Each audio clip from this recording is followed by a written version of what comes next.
Hello नमस्कार प्यारे साथियों। बीईओ को लेकर के आपके मन में बहुत सारे प्रश्न उठ रहे थे। आज सारे प्रश्नों से पर्दा हटाने के लिए आपके बीच में आया हूँ। 15 से 20 मिनट में सारे डाउट्स क्लियर कर देंगे।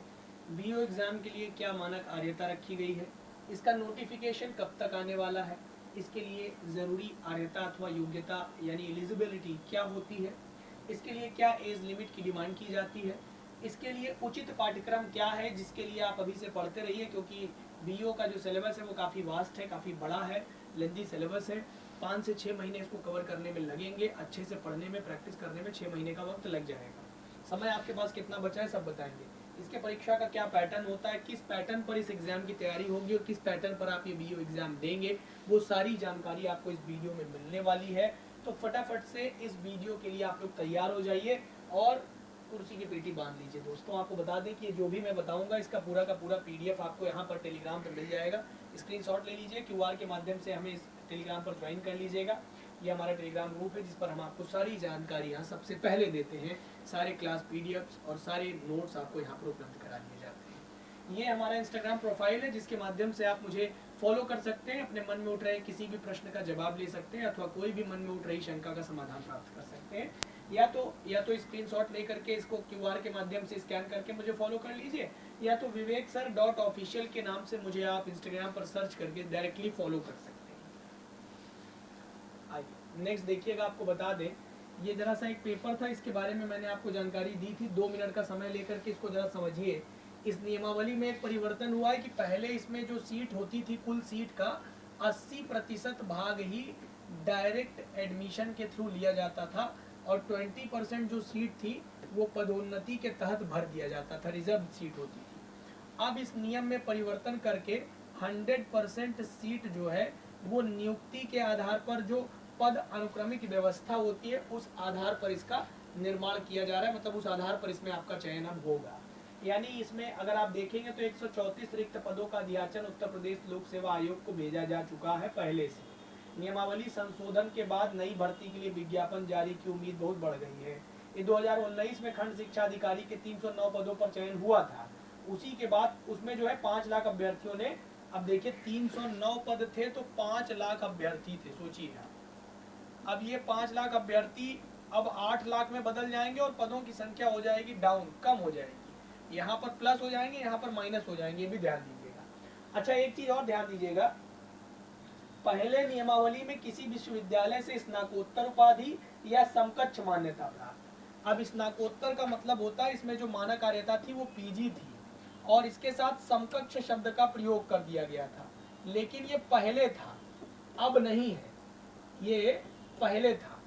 अब इसमें क्या मांग किया जाता है, अब इसकी डिमांड ये है, अगर आप इसकी योग्यता जानना चाहते हैं तो अब इसकी योग्यता बहुत स्पष्ट है कि आपने स्नातक कर रखा हो, यानी आप ग्रेजुएट हो और ग्रेजुएशन के साथ साथ आपने क्या कर रखा हो, बीएड कर रखा हो, तो आप इस भर्ती परीक्षा के लिए आर्य माने जाएंगे। इस एग्जाम में आप बैठ पाएंगे। ये कंपलसरी है, इसमें रत्ती भर का कोई चेंज नहीं है, इसलिए इसमें किसी परिवर्तन की दरकार नहीं है।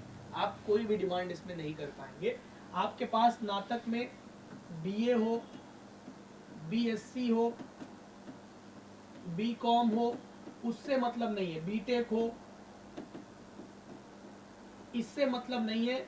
स्नातक के साथ बीएड अनिवार्य है। किसी भी प्रकार का सब्जेक्ट कॉम्बिनेशन इसमें डिमांड नहीं किया जाता। यानी आपकी जो बेसिक अर्हता है, बेसिक योग्यता है, जो बेसिक एलिजिबिलिटी है वो ग्रेजुएट प्लस बीएड है। इसलिए सारे डिमांड्स को साइड कर दीजिएगा। आपका इस सवाल से पर्दा हटा दिया गया। अब आयु सीमा से पर्दा हटा देते हैं। दोस्त आयु सीमा कितनी मांगी जाती है सर इसमें? तो सर इसमें जो आयु सीमा मांगी जाती है वो 21 से 40 वर्ष मांगा जाता है। 21 से 40 वर्ष का विद्यार्थी, मिनिमम 21 वर्ष, मैक्सिमम 40 वर्ष। ये जनरल कैटेगरी के अकॉर्डिंग है। अन्य कैटेगरीज के अकॉर्डिंग जैसे ओबीसी, एससी, एसटी और एक्स आर्मी मैन और डिसेबिलिटी के आधार पर अलग से छूट का प्रावधान है, अलग से छूट दी जाती है। ठीक है, अब इसमें छूट शामिल हो जाएगी तो क्या आएगा वो मैक्सिमम देख लीजिएगा। अच्छा, खंड शिक्षा अधिकारी एक बी क्लास के गैजेटेड ऑफिसर का पद है। कैसा पद है ये? तो खंड शिक्षा अधिकारी एक बी क्लास गैजेटेड ऑफिसर की नौकरी है प्यारे साथियों। तो बी क्लास गैजेटेड ऑफिसर की नौकरी करने के लिए स्नातक और बीएड की योग्यता को मानक मान लिया गया है। इसमें समकक्षता विवाद चल रहा था। यह भर्ती प्रक्रिया अभी तक इसलिए नहीं पूरी हो सकी समकक्षता विवाद के कारण। अब इस विवाद से पर्दा हटा दिया गया है। मतलब अब भर्ती प्रक्रिया में जो अध्याचन दिया गया है, उस अध्याचन के बाद जो विज्ञप्ति जारी की जाएगी, जिसका अनुमान बताया जा रहा है कि ये विज्ञप्ति आपके सापेक्ष जनवरी माह में 15 जनवरी से 20 जनवरी या 25 जनवरी के इर्द गिर्द, मतलब 15 जनवरी से 26 जनवरी के बीच में कभी भी आपको देखने को मिल सकती है। ठीक है, मेंस एग्जामिनेशन होगा। दरअसल देखिए, लोक सेवा आयोग लगातार एक चीज में व्यस्त रहा कि उसने 2025 में अपनी व्यस्तता दिखाया भी है भाई, कि लगातार प्री एग्जामिनेशन कराना, प्री एग्जामिनेशन के बाद एलटी ग्रेड का एग्जाम, फिर एलटी ग्रेड का भर्ती प्रक्रिया को व्यवस्था में रखना, फिर उसके बाद जीआईसी को व्यवस्था में रखना, फिर उसके बाद इन सब की प्रक्रिया में उतर करके इसका नोटिफिकेशन, एग्जाम इत्यादि इत्यादि, प्री एग्जामिनेशन का जो है रिजल्ट जारी करना आरओ का, और ये सारी प्रक्रिया के बीच में ये चल रहा था कि इस विवाद से पहले पर्दा हट जाए, क्योंकि ये कोर्ट में मामला लंबित था। अब इस पर से पर्दा हटा दिया गया है। यहाँ से ये बात स्पष्ट कर दी गई है कि समकक्षता शब्द अब इस भर्ती प्रक्रिया में विज्ञप्ति में नहीं लिखा जाएगा। क्यों नहीं लिखा जाएगा? क्योंकि समकक्षता शब्द में यह क्लियर नहीं किया गया था कि इस डिग्री के समकक्ष कौन कौन सी डिग्री होगी। तो ये चीज जब तक क्लियर नहीं होगा तब तक हम आगे की प्रक्रिया नहीं कर सकते, इसलिए समकक्षता शब्द हटा दिया गया। और अब इसकी जगह पर स्पष्ट कर दिया गया कि कोई भी भारतीय नागरिक जो स्नातक हो और साथ में उसने बीएड कर रखा हो, तो वो सभी विद्यार्थी इस परीक्षा के लिए आर्य माने जाएंगे। ठीक है ना? तो अब दो बातें आपने पता कर लिया यहाँ से। अब रही बात इसके पाठ्यक्रम की, तो पहले तो मैं आपको समझा दूं कि इसके पाठ्यक्रम में प्री और मेंस एग्जामिनेशन शामिल है। जो इसका पाठ्यक्रम है आप देख सकते हैं बीओ का पाठ्यक्रम, तो इसमें प्री एग्जामिनेशन शामिल है और इसमें मेंस एग्जामिनेशन यानी मुख्य परीक्षा शामिल है। तो प्री और मेंस एग्जाम होते हैं। ये जो प्री एग्जाम होता है प्यारे साथियों, ये आपका 2 घंटे का होता है। इस 2 घंटे के एग्जाम को 120 अंक का बताया जाता है, और इस 120 अंक के एग्जाम में जो आपका 120 प्रश्न इसमें पूछे जाते हैं। 120 प्रश्न पूछे जाते हैं, जिसके एवज में आपको कुल 300 अंक दिए जाते हैं। और इसमें जो सिलेबस होता है वो कम्प्लीटली जीएस ओरिएंटेड होता है, यानी कि इसमें केवल जीएस आपसे पूछा जाता है, जिसका सिलेबस कुछ इस प्रकार का है। इसके लिए आपको 2 घंटे दिए जाते हैं। खंड शिक्षा अधिकारी पद पे चयन हेतु प्रारंभिक परीक्षा में सामान्य अध्ययन होता है, जो कि एमसीक्यू फॉर्मेट में होता है, यानी ये वस्तुनिष्ठ प्रकृति का होता है। एमसीक्यू टाइप ऑफ फॉर्मेट होता है। अगर ये आपको क्लियर ना दिख रहा होगा तो आप मुझे क्यूआर के माध्यम से टेलीग्राम पर ज्वाइन कर लीजिएगा। हम टेलीग्राम पर वहाँ पर आपको ये चीज़ें भेज देंगे। अच्छा, यहाँ पर जो पाठ्यक्रम है देख लीजिए, 120 क्वेश्चन होगा, 300 नंबर के लिए होगा, 2 घंटे के लिए होगा। इसमें विज्ञान पूछेगा, भारत का इतिहास, भारतीय राष्ट्रीय आंदोलन, भारतीय राज्यतंत्र, अर्थव्यवस्था और संस्कृति, भारतीय कृषि, वाणिज्य एवं व्यापार, जनसंख्या, पारिस्थितिकी एवं नगरीकरण पूछेगा भारतीय टेक्सचर में, इंडियन टेक्सचर में, विश्व का भूगोल पूछेगा, भारत का भूगोल पूछेगा, प्राकृतिक संसाधन पूछेगा, अधुनातन राष्ट्रीय और अंतर्राष्ट्रीय महत्वपूर्ण घटनाओं के संबंध में सवाल होंगे, सामान्य बौद्धिक और तार्किक क्षमता से प्रश्न यानी रीजनिंग और मैथ्स के भी क्वेश्चन इसमें प्री में शामिल होते हैं, लेकिन बहुत हाई स्कूल स्टैंडर्ड के होते हैं और बहुत कम संख्या में पूछे जाते हैं। उत्तर प्रदेश स्पेशल भी पूछा जाएगा, वहाँ की भारत उत्तर प्रदेश की शिक्षा, संस्कृति, कृषि, उद्योग, व्यापार, रहन सहन और सामाजिक प्रथाओं के संबंध में जितनी भी विशिष्ट जानकारी हो सकती है पूछी जाएगी। प्रारंभिक गणित हाई स्कूल स्तर तक पूछी जाएगी, जिसमें अंक गणित, बीज गणित और रेखा गणित शामिल होंगे। ये इसका पूरा सिलेबस है। इसके क्वालिफाई करने वाले, यानी कि इसको क्वालिफाई करने वाले कुल 13 गुना विद्यार्थी, ध्यान से सुनिएगा, इसके क्वालिफाई करने वाले कुल 13 गुना विद्यार्थी मुख्य परीक्षा के लिए बुला लिए जाते हैं। और ये जो 13 गुना है ये बढ़ भी सकते हैं, यह 13 से 15 गुना तक देखा गया है, और ऐसे भी जान के चलिए कि ये 13 गुना से कम भी हो सकते हैं। मानक जो है लिख करके जो आपको दिया जाएगा विज्ञप्ति में, वो 13 गुना ही है। ठीक है, तो क्वालिफाई करने वाले 13 गुना विद्यार्थी, अगर मान के चलिए 150 सीट आ रही है तो 150 गुणे 13 कर दीजिए, इतने ही विद्यार्थी मेंस एग्जाम देंगे। अब सोच लीजिए कितनी गलाकाट प्रतियोगिता है। लेकिन इस गलाकाट प्रतियोगिता के बाद जब आप खंड शिक्षा अधिकारी बन के उतरेंगे तो उसका एक अलग माहौल होगा गुरु, ये जो है एक अलग प्रकार की नौकरी है। यहाँ पर आपको पीसीएस स्टैंडर्ड का जो है पूरा अटेंशन मिलेगा लोगों का, और ये नौकरी बाकी सभी नौकरियों से शिक्षा जगत में एक अहम पद पर विराजमान होने के लिए बहुत शानदार पद माना जाता है। तो इस पर आपकी मेहनत जो लगेगी वसूल हो जाएगी इस पद पे, इस कुर्सी पे बैठने के बाद। तो ये प्री एग्जामिनेशन का पूरा सिलेबस रहा। मेंस एग्जाम में जब आप बैठेंगे तो मेंस एग्जाम 2 प्रक्रम में कराया जाएगा, यानी जो इसका मेंस एग्जाम होगा वो लिखित होता है। एक बात सबसे पहले तो आपको बता दें कि जो इसकी मुख्य परीक्षा होती है वह इसकी मुख्य परीक्षा लिखित प्रकृति की होती है। क्या कहा मैंने? यह कैसी होती है? लिखित प्रकृति की होती है। कैसा होता है? रिटेन, जैसे यूपी पीसीएस का रिटेन नहीं होता वैसे होता है। Written type of question answer यहाँ पे पूछे जाते हैं। ऐसा ना समझिएगा कि ये रिटेन नहीं है, ये केवल एमसीक्यू फॉर्मेट में होंगे, बिल्कुल नहीं, ये रिटेन फॉर्मेट में होंगे। जैसे आरओ का exam mains exam written format में होता है, वैसे ये भी रिटेन फॉर्मेट में होता है। बीओ का भी एग्जाम मेंस एग्जाम जो है तो रिटेन फॉर्मेट में होगा। अब सामान्य अध्ययन और सामान्य हिंदी और निबंध 2 चीजें होंगी। एक तरफ आपका सामान्य अध्ययन शामिल हो जाता है, सामान्य अध्ययन शामिल हो जाता है, और एक तरफ आपका प्यारे सामान्य हिंदी और निबंध शामिल हो जाता है ना? सामान्य हिंदी और निबंध शामिल होता है। तो यहाँ पर आप देखिए ये दोनों एग्जामिनेशंस कैसे होते हैं, मैं आपको क्लियर करना चाहूँगा कि ये 3-3 घंटे के एग्जाम होंगे आपके। 3 घंटे का ये होगा और 3 घंटे का आपका ये भी एग्जाम होगा। ये साथ में ही होता है दोनों पेपर, निबंध का भी और सामान्य हिंदी का भी। ये कैसे होगा मैं आपको क्लियर कर दूँ। जैसे अभी आरओ के मेंस एग्जाम की डेट आई है, आपने देखा होगा 31 जनवरी और 1 फरवरी। तो 31 जनवरी को एक फिक्स है और 1 फरवरी को केवल निबंध है। तो वहाँ चूंकि 3 पेपर हो गए ना, एक तो जीएस का हो गया पूरा पेपर एमसीक्यू फॉर्मेट में, एक सामान्य हिंदी आलेखन का पूरा पेपर लिखित फॉर्मेट में, और एक उसी दिन आपका जो है 60 नंबर वाला वो जो एमसीक्यू फॉर्मेट का सामान्य हिंदी है वो हो गया, और फिर अगले दिन आपका निबंध हो गया। क्योंकि एक दिन में कितना ही एग्जाम ले लेंगे, 7-8 घंटे लगातार आप लिखते ही तो नहीं रहेंगे ना, दिमाग का भी चलने की प्रक्रिया होती है। तो 3-3 घंटे का ये पूरा एग्जाम आपका होगा, और दोनों के एवज में आपको 200 अंक मिलेंगे। 200 अंकों का जीएस होगा और 200 अंकों का यहाँ पर सामान्य हिंदी और निबंध होगा। ठीक है ना? कुल मुख्य परीक्षा जो होती है वो 400 अंक की होती है। इसी में आपकी फाइनल मेरिट बनती है, इसी के आधार पर आगे की प्रक्रिया होती है, फाइनल सिलेक्शन होता है।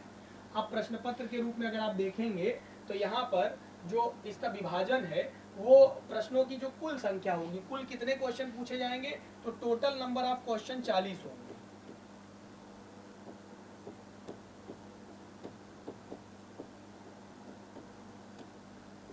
अब इस 40 में क्या क्या पूछा जाएगा अगर मैं आपसे कहूं तो ध्यान दीजिएगा। 40 सवाल पूछे जाएंगे, सभी प्रश्न करना अनिवार्य है। सभी प्रश्न खंडों में विभक्त होते हैं। खंड आ में इसके अंतर्गत 10 सवाल पूछा जाता है 125 शब्द का। मैं यहाँ क्लियर कर देता हूँ। देखिए 3 खंड में विभक्त होते हैं। जो मुख्य परीक्षा आपकी होती है यह खंड में विभक्त होती है। तो खंड का section A, section B, section C. जो खंड का है ये दीर्घ उत्तरीय प्रश्नों के लिए है।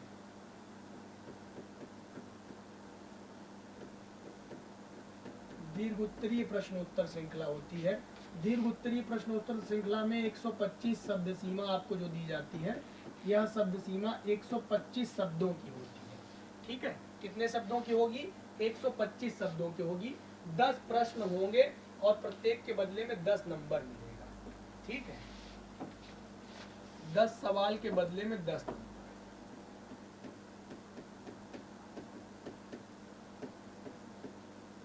100 अंक यहाँ से हो गए। इसमें 10 अंक है और 10 प्रश्न है। ठीक, अब खंड ख में आ जाएंगे तो लघु उत्तरीय प्रश्न प्रकृति के सवाल आपसे पूछे जाएंगे। लघु उत्तरीय प्रश्नोत्तर आपसे पूछा जाएगा। अब ये लघु उत्तरीय प्रश्नोत्तर की अगर मैं बात करूं तो यहाँ पर आप देखेंगे तो खंड बा में भी 10 प्रश्न होंगे लघु उत्तरीय 50 शब्दों के।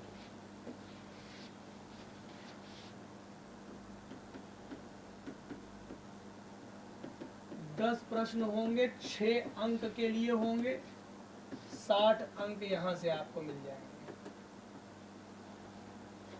अब फिर अति लघु उत्तरीय सवाल आपसे पूछे जाते हैं।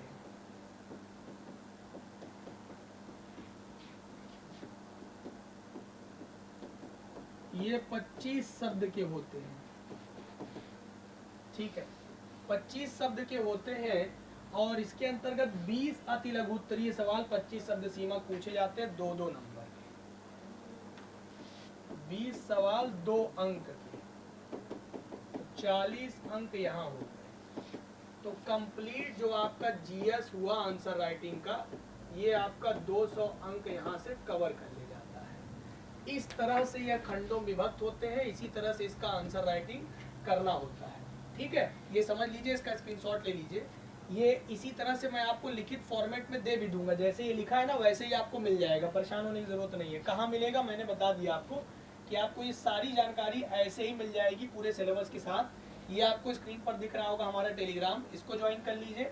और हमारा बीईओ का कोर्स भी है, मतलब आपको 2 चीजें मिलेंगी, एक तो हमारा कोर्स भी मिल जाएगा पढ़ने के लिए, हमारी बैच मिल जाएगी, आप हमारे बैच में शानदार शिक्षकों की टीम के साथ पढ़ सकते हैं। हमारा कोड लगा सकते हैं वीके लाइव, ये कोड लगाते ही आपको शानदार डिस्काउंट मिल जाएगा। और हमारे टेलीग्राम पर फ्री कंटेंट भी उपलब्ध है, यहाँ से आप ले सकते हैं। इस परीक्षा के संबंध में यानी यूपीपीसीएस के संबंध में, आरओ के संबंध में अथवा बीईओ के संबंध में किसी भी प्रकार की चर्चा परिचर्चा या जानकारी के संबंध में आप मुझे यहाँ पर सीधा टेक्स्ट कर सकते हैं और जानकारी ले सकते हैं। हमारा टेलीग्राम प्रोफाइल है, इसको ज्वाइन कर सकते हैं। अब मैं आगे बता दूं आपको कि क्या प्रक्रिया और रह गई है थोड़ी सी। तो दूसरे नंबर पर आपका आता है, ये तो आप समझ गए इधर का पोर्शन। अब सामान्य हिंदी और निबंध में क्या क्या पूछेगा सर, आइए बता दे पूछेगा क्या। तो इस जो आपके एग्जाम में जो जीएस में क्या क्या पूछेगा 200 नंबर में, 3 घंटे का एग्जाम होगा ये, ठीक है। इसमें भारत का इतिहास, भारतीय राष्ट्रीय आंदोलन और भारतीय संस्कृति, भारत का भूगोल, भारतीय राजनीति, भारतीय कृषि, वर्तमान राष्ट्रीय मामले और सामाजिक सुसंगति के विषय में भारत और विश्व, भारतीय अर्थशास्त्र, अंतर्राष्ट्रीय मामले और संस्थाएं, विज्ञान और प्रौद्योगिकी, संचार और अंतरिक्ष के क्षेत्र में विकास, शिक्षा में अद्यतन विकास, उत्तर प्रदेश की संस्कृति, कृषि, उद्योग, व्यापार और रहन सहन और सामाजिक प्रथाओं के संदर्भ में विशिष्ट जानकारियों के सवाल पूछे जाएंगे। ये मेंस एग्जाम है, मुख्य परीक्षा का सिलेबस है, इस बात को न भूलिएगा। अच्छा, और आगे बढ़ेंगे तो आपको बता दूं कि सामान्य हिंदी के प्रश्न कैसे होंगे। तो मैंने आपको बताया यहाँ पर 2 चीजें हैं, एक सामान्य हिंदी एवं आलेखन है और एक आपका ये जो है पूरा पेपर 200 नंबर का है तो ये 100 नंबर का हो जाता है, और एक आपका निबंध है तो ये निबंध आपका 100 नंबर का अलग से हो जाता है, ठीक है। अब इसमें देखिए अपठित गद्यखंड पूछा जाएगा। अपठित गद्यखंड मतलब जिसको आपने पहले कभी नहीं पढ़ा होगा, पहली बार पढ़ेंगे, वहीं पर उसका आपको संक्षेपण करना होगा, उससे संबंधित प्रश्नों के उत्तर करने होंगे, कुछ रेखांकित अंश होंगे, उसकी व्याख्या करनी होगी और उसका शीर्षक बताना होगा। इसके एवज में आपको अंक मिलेंगे। बिल्कुल आरओ का मेंस एग्जाम और जैसे यूपीपीसीएस का मेंस एग्जाम होता है वैसा ही स्टैंडर्ड रहेगा। पत्र पढ़ने पड़ेंगे, शासकीय, अर्धशासकीय, कार्यालय आदेश, ज्ञापन, अधिसूचना, प्रेस विज्ञप्ति, परिपत्र, ये सब आलेखन के आपके एक पत्र 2 पत्र, देखिए कई पत्र हैं, 1 शासकीय, 2 अर्धशासकीय, आदेश 3, ज्ञापन 4, अधिसूचना 5, प्रेस विज्ञप्ति 6, 7 परिपत्र, बस 7 पत्र आपको पढ़ने हैं। हमने अपने बैच में कुल 9 पत्र पढ़ा रखे हैं, मतलब कि कंप्लीट सिलेबस आपका तैयार कर दिया ताकि दोबारा किसी पत्र के लिए कहीं परेशान ना होना पड़े। और वाक्यों का हिंदी से अंग्रेजी और अंग्रेजी से हिंदी में अनुवाद पूछेगा, यानी आपकी हिंदी के साथ अंग्रेजी पर भी पकड़ अच्छी होनी चाहिए। अंग्रेजी का ट्रांसलेशन और हिंदी का ट्रांसलेशन आपसे पूरा एक गद्यखंड दे देगा, कहेगा उसको अंग्रेजी में ट्रांसलेट करिए, एक गद्यखंड अंग्रेजी में दे देगा, कहेगा हिंदी में ट्रांसलेट करिए, ठीक है। ऐसे ही आपको कुछ व्याकरणिक कोटि की चीजें पढ़नी पड़ेंगी, अनेकार्थी शब्द पढ़ने पड़ेंगे, विलोम शब्द पढ़ना पड़ेगा, पर्यायवाची पढ़ना पड़ेगा, तत्सम तद्भव पढ़ना पड़ेगा, क्षेत्रीय और विदेशी भाषाओं का भंडारण करना पड़ेगा। जैसे सवाल पूछेगा कि गमला किस भाषा का शब्द है, आल्पिन किस भाषा का शब्द है, झम्पान किस भाषा का शब्द है, रिक्शा किस भाषा का शब्द है, बेगम किस भाषा का शब्द है, इस तरह से। वर्तनी के संबंध में सवाल होंगे, अर्थबोध, शब्द रूप, संधि से सवाल होंगे, समास से होंगे, क्रिया, हिंदी वर्णमाला से सवाल होंगे, विराम चिन्ह पूछे जाएंगे, शब्द रचना पूछी जाएगी और वाक्य रचना पूछी जाएगी, अर्थ पूछा जाएगा, मुहावरे और लोकोक्तियां पूछी जाएंगी, उत्तर प्रदेश की मुख्य बोलियों के संबंध में सवाल होंगे, भाषा विज्ञान होगा, हिंदी भाषा के प्रयोग में होने वाली जो अशुद्धियां उनके संबंध में सवाल होगा। इन सब के साथ मैं आपको बता दूं, बैच में आप इसको पढ़ते हो, साथ में मैं इसकी फ्री ऑफ कॉस्ट यूट्यूब पर प्रैक्टिस भी कराऊंगा। क्या कराऊंगा? यूट्यूब पर मैं प्रैक्टिस भी इसकी कराऊंगा दोस्त। तो प्रैक्टिस करने के लिए भी आप लोग आइएगा। मैं अभी बता दे रहा हूँ कि आप इसकी प्रैक्टिस कैसे करेंगे। 20 तारीख को हम लोग इसके बारे में बताने चल रहे हैं, 20 नवंबर को। क्या 20 नवंबर को हमारे आगे के प्रोग्राम की लॉन्चिंग के विषय में आपको जानकारी मिल जाएगी कि हम YouTube पर आपको इसकी कक्षाओं के माध्यम से कैसे मदद करेंगे। मेरी इसके संबंध में क्लासेज होंगी, आप लोग रेगुलर जुड़िए। और ये सब पूरा व्याकरणिक कोटि का सवाल मैं पूरा वहाँ पे प्रैक्टिस के माध्यम से आपको क्लियर करूँगा। बैच में जुड़ करके आप लोग इसको पढ़ेंगे ताकि सवाल बाहर ना जाए। ये पूरा पत्र लेखन मैंने बैच में पढ़ा रखा है, और YouTube पर भी हमारी कई सारी क्लासेस हैं जिसमें मैंने सवाल लेकर के सीधा YouTube पर ऐसे सॉल्व करके दिखाया है कि कैसे मेंस में आंसर राइटिंग की जाती है। साथ में इसके संबंध में भी मैंने YouTube पर अपनी क्लासेस ले रखा है, तो आप जाके जरूर देख लीजिएगा। अब निबंध देख लीजिए। तो यहाँ पर निबंध जो होता है वो आपको 700 शब्दों में लिखना होता है, जैसे PCS में लिखना होता है। बस फर्क इतना है कि PCS में सेक्शन A, B और C 3 सेक्शंस होते हैं, 3 निबंध लिखने होते हैं, यहाँ 2 लिखने होते हैं 50-50 नंबर के। एक खंड अ है, एक ब है, ठीक है ना। अब देखिए, तो यहाँ से साहित्य और संस्कृति का एक टॉपिक, राष्ट्रीय विकास और योजनाओं और उसके क्रियान्वयन के संबंध में दूसरा टॉपिक, राष्ट्रीय अंतर्राष्ट्रीय सामाजिक और समस्याएं और उसके निदान के संबंध में एक टॉपिक। मतलब इन 3 में से कोई एक चुन करके आप लिख सकते हैं। मैं आपको सलाह दूंगा कि कम से कम कोई 2 टॉपिक तैयार कर लीजिए और उस पर लगातार लिखने का अभ्यास करिए। निबंध के संदर्भ में हमारी क्लासेज यूट्यूब पर पड़ी हुई है, मैं भी आपको दिखाता हूँ कि कैसे हमारी क्लासेज आप देखेंगे। तो उसको जा करके फ्री ऑफ कॉस्ट 5-7 वीडियो निबंध पर मेरी पड़ी हैं ऑलरेडी, आप जाके देखिए, उसके डायमेंशंस को समझिए, लेखन की प्रक्रिया समझिए, डेटा कलेक्शन का तरीका समझिए, सब पता चल जाएगा वहाँ पर आपको। अच्छा, विज्ञान और पर्यावरण के संबंध में, प्राकृतिक आपदा और उसके निवारण के संबंध में, कृषि उद्योग और व्यापार के संबंध में, देखिए एग्रीकल्चर के संबंध में साइंटिफिक सब्जेक्ट, और एक आपका डिजास्टर मैनेजमेंट का टॉपिक। इन 3 टॉपिक में से एटलीस्ट 2 तैयार कर लीजिए, जिससे आपका ये पूरा पेपर क्लियर हो सके। अब मैं आपको बता दूं, जैसा कि मैंने आपको बताया कि ये टेलीग्राम है, इसके माध्यम से जुड़िए। सारी जानकारी है, जितना कुछ है इसका PDF वहीं पर मैं दे दूंगा। और दूसरा, मैंने आपको एक जगह बताया, ये हमारा क्या है, सामने दिख रहा है हमारा इंस्टाग्राम प्रोफाइल, वहाँ पे आ जाइए, वहाँ से आपको हम मिल जाएंगे बातचीत करने के लिए। आपको बता दें कि आप हमारा यूट्यूब पर जाइए, क्लास सर्च करिए। क्या सर्च करिए? यूट्यूब पे जाइए, स्टडी IQ सर्च करिए, वहां पर जाकर के UP PCS स्टडी IQ, जिस चैनल पर आप मुझे देख रहे हैं अभी, तो UP PCS study IQ search कर दीजिए। UP PCS स्टडी IQ, तो ये चैनल खुल जाएगा आपकी स्क्रीन पर। आप देखिए, ये देखिए, ये चैनल दिखा आपको? तो UP PCS study IQ channel है ये हमारा। यहाँ पर देख रहे होंगे आप, हमारे जो सारे फैकल्टीज हैं वो दिख रहे होंगे। तो यहाँ से आप आइए, ये देखिए, ये होम पेज है, ये वीडियो सेक्शन है। वीडियो सेक्शन दिख रहा है आपको? वीडियो सेक्शन पर आ जाइएगा। वीडियो सेक्शन पर आपको हमारी क्लासेस दिख जाएंगी। जैसे देखिए, UP PCS के बारे में विपुल सर ने क्लास लिया हुआ है।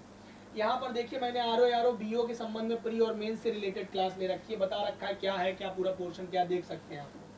यहाँ पर देखेंगे तो BO की प्रक्रिया के संबंध में मैंने कुछ वीडियो बनाया था, देख लीजिएगा जाकर के। एक हमने निबंध बनाया हुआ है, ड्रग फ्री इंडिया, व्यसन मुक्त भारत के संबंध में आया हुआ था टॉपिक, तो मैंने बनाया हुआ, देख लीजिएगा। यहाँ से वीडियो सेक्शन में मिलेगा। देखिए, एक हमारा निबंध का टॉपिक है चरित्र निर्माण में साहित्य की भूमिका, ये आपका सेक्शन A कवर करता है, पार्ट A कवर करता है, तो इसको जा करके देख लीजिएगा, ये निबंध है पूरा, है ना। ऐसे ही महानगरों में वृद्धों की समस्या, ये हमारा UP PCS 2023 का टॉपिक था, सेक्शन A का, तो ये आप जा करके देख सकते हैं, ठीक है। ऐसे ही कई बार आप लोग पूछते हैं कि सर निबंध लिखने के लिए टॉपिक कहाँ से ले आए, डायमेंशन कैसे क्लियर करें, तो मैंने इस पर भी एक वीडियो बना रखा है, जा करके देख सकते हैं। ऐसे ऐसे बहुत सारी वीडियोस हमारी आपको मिल जाएगी, यहाँ से जाके देख लीजिएगा।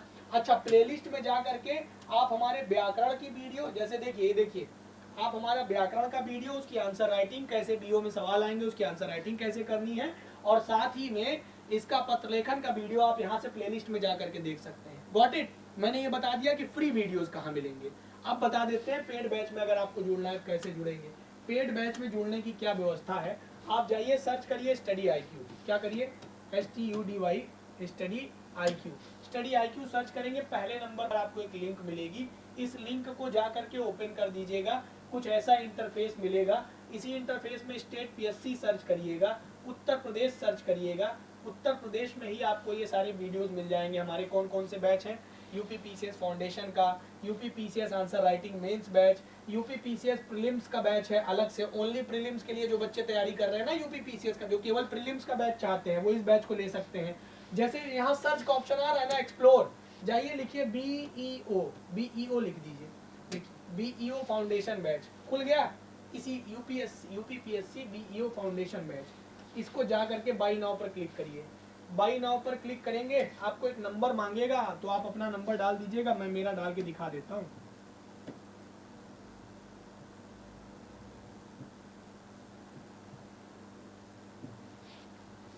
ओटीपी आएगी एक, फोन किधर है, एक ओटीपी आएगी, वो ओटीपी डाल दीजिएगा 204913।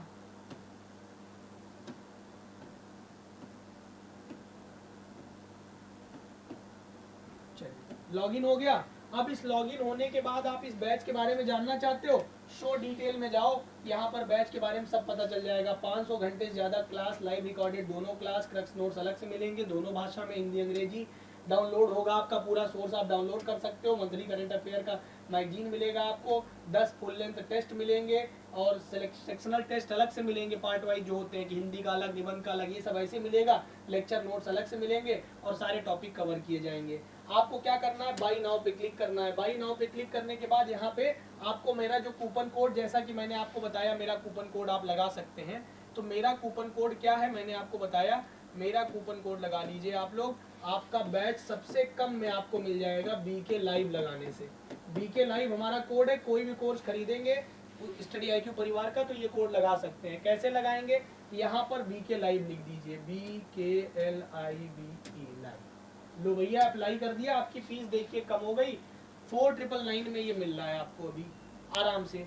और ये फाउंडेशन बैच है, मतलब इसमें हम प्री भी कराएंगे, इसमें मेंस भी कराएंगे, कंप्लीट सब कुछ। इसमें निबंध भी शामिल है, इसमें सामान्य हिंदी भी शामिल है, पत्रलेखन भी शामिल है, कंप्लीट जीएस भी शामिल है, जीएस की आंसर राइटिंग भी शामिल है, एवरीथिंग यहाँ पर सब कुछ मिलेगा। तो ये आप ले सकते हैं। जब आप अपने फोन में खरीदेंगे तो कूपन कोड यहाँ नहीं दिखेगा, फोन में आपको ये जो है नीचे यहाँ कहीं कूपन कोड दिखाई पड़ेगा, तो ये ध्यान रखिएगा। फिर भी अगर कोई दिक्कत आती है तो क्या करिएगा, आप मुझे या तो टेलीग्राम पर मैसेज डाल दीजिएगा, अलग से बैच ग्रुप ज्वाइन करिएगा, वहां से आप मुझे अलग से जाके मैसेज कर दीजिएगा। एडमिन पे मैं दिखूंगा, ऐसी कुछ फोटो लगी होगी, तो वहां से जाके मुझे अलग से मैसेज डाल दीजिएगा सर मुझे बैच लेना है, और आप अपना नंबर डाल दीजिएगा तो हमारी टीम आपको कनेक्ट कर लेगी। और ये जो है आपको या तो फिर यहाँ पर मुझे इंस्टाग्राम पर मैसेज डाल दीजिएगा बैच के संबंध में। अच्छा मान लीजिए अगर आप में से कुछ बच्चे ऐसे हैं जो यूपी पीसीएस के लिए बैच लेना चाहते हैं, तो यूपी पीसीएस का भी बैच ले सकते हैं। जैसा कि मैंने आपको बताया कि केवल प्री बैच भी ले सकते हैं। क्या करना है, एक तो आपने ये ओपन किया, ओपन करने के बाद आप स्टेट पीएससी में गए, उत्तर प्रदेश में गए, प्री की बैच खरीद लीजिए ना, जो प्रीलिम्स की बैच है वो ले सकते हैं। देखिए प्रीलिम्स की बैच है, बाई नाउ पर जाइएगा, बाई नाउ पर जा करके प्रीलिम्स की बैच आप परचेज कर सकते हैं। और ये प्रीलिम्स की बैच जो है, यहाँ पे कूपन कोड है ना, देखिए आप ये कूपन कोड को आपको जब ओपन करेंगे फोन में अपने तो नीचे खुलेगा, हमारे वाले में यहाँ खुल रहा है, डेस्कटॉप में यहाँ खुलेगा, डेस्कटॉप लैपटॉप कुछ होगा ना तो यही खुलेगा।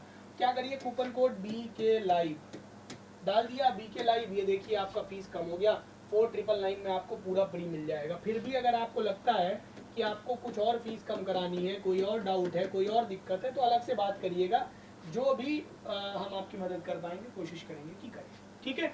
तो उम्मीद है कि इस वीडियो में मैंने लगभग सारी जानकारी कवर कर दिया है, नोटिफिकेशन के बारे में बता दिया कि लगभग 15 जनवरी के आसपास आपको देखने को मिल सकता है। पढ़िए, मन लगा करके बैच ज्वाइन कर लीजिए, आप पहले से पढ़ रखे हैं तो प्रैक्टिस सेट ज्वाइन कर लीजिए, गाइडेंस चाहिए तो गाइडेंस के लिए आप संपर्क करिए। बाकी कुछ रह गया होगा तो कमेंट करिएगा, मैं अलग से दूसरी वीडियो बना के बता दूँगा। राम राम, दुआ सलाम, जय हिंद, नमस्कार।